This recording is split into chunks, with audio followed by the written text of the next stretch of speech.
Charlotte Flair is a former women's world champion, a Grand Slam winner, a future WWE Hall of Famer, and arguably one of the most decorated women in WWE history. Yet I ask myself, why, after all the success, all the accolades, all the main events, why does it feel like so many fans can't stand Charlotte Flair? Today, we're going to be diving deep into one of the most polarizing topics in modern wrestling. We're not just asking the question, we're breaking down the complex answers to why does everyone hate Charlotte Flair so much. First, let's get into the biggest issue. It's the one that comes up time and time again, the booking. For years, it felt like Charlotte Flair has a permanent reserve spot in the main event in the title picture. It doesn't matter if she's coming off of a win, a loss, or a 6-month absence. She's almost always inserted directly back to the top. Fans have grown tired of the repetitive cycle. It feels like she's earning opportunities through compelling storylines, and more of her top-tier status is more just administration or forced by the company. Yet, despite the fact that she gets all these opportunities, a lot of people think, well, she's not a very good promo. She's not a very good wrestler. The constant presence not only leads to fan fatigue, but it actively hinders the growth of other talented women. How many times have we seen a rising star get the momentum completely halted by a loss when feuding with Charlotte Flair for them, just to move her into yet another title picture? The booking has created a perception of favoritism that many fans simply can't ignore. Now, WWE did attempt to fix their wrongs. They put Charlotte in a situation where she feuded with Tiffany Stratton for the women's title at WrestleMania. They had Tiffany go over, and now they're trying to do the whole babyface thing. So good luck with that. But it's also not just the booking, it's the character. For years, Charlotte Flair's on-screen persona has been actively criticized for being one-note imitation of her father, the legendary Ric Flair. The robes, the woos, the arrogance, while it all worked for a time, fans feel like it has become stagnant and has not evolved one bit. This becomes a major problem when WWE tries to position her as a babyface. The audience simply does not connect with her as a babyface. How can you root for an underdog when she's never presented as one? Her path to success has always felt inevitable, not earned through struggle.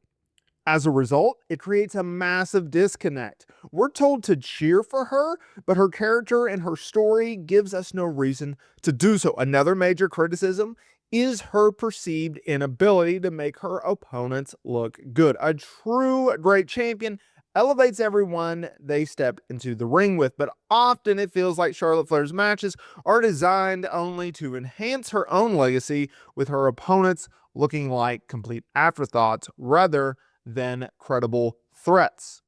When you combine all the factors, the repetitive booking, the stagnant character, and the disconnect with the audience, you get the sad truth of the situation: fan fatigue. After almost a decade of the same narrative, many fans are simply tired of it.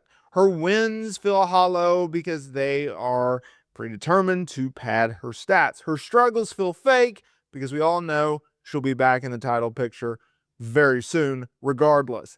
WWE does have a major issue. They have a major Charlotte Flair issue. They have supremely talented, athletic, and a genetic freak in terms of Charlotte Flair. But they've booked her in a way that has created a deep and lasting resentment with a large portion of their fan base. WWE has told us that she is the queen and has done so for so long that many fans have decided to reject the monarchy altogether.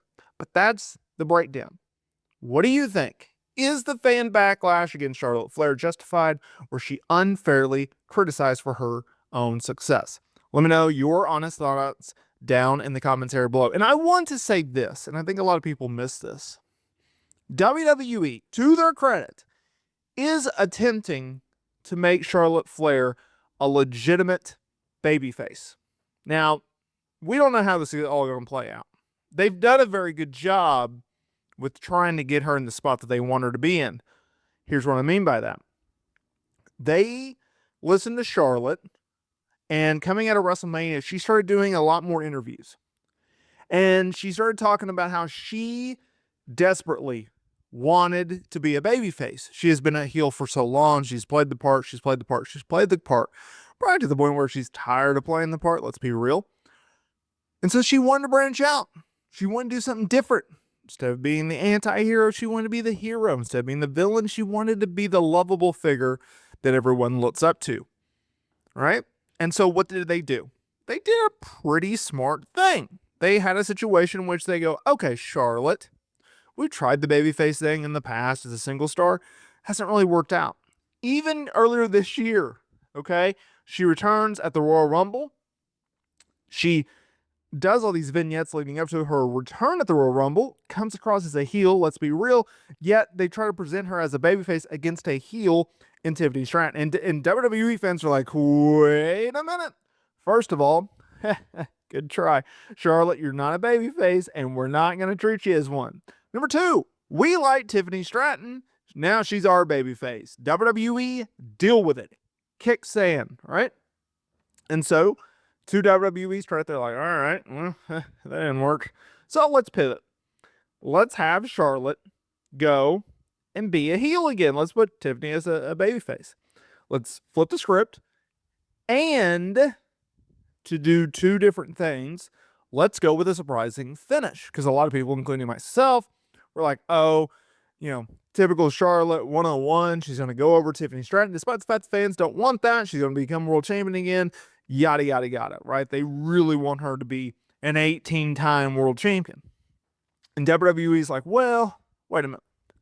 What if we flip the script? What if we make Charlotte a heel? What if we make Tiffany a babyface? We have Charlotte put over Tiffany. Coming out of WrestleMania, we tell fans, hey, we listen to you. Tiffany is our girl. She's the top babyface on SmackDown. She's also the women's champion. Let's get Charlotte Flair out of the title picture. Let's move her into a tag team scene. Let's make Charlotte Flair the person in the tag team division. Yep, I know. Make her a tag team star. And oh, by the way, we're going to pair her with Alexa Bliss. Well, that's interesting. What does that do? Well, does a few different things. Number one, it heats up the women's tag team division, which obviously always needs that. It gives Alexa Bliss something to do.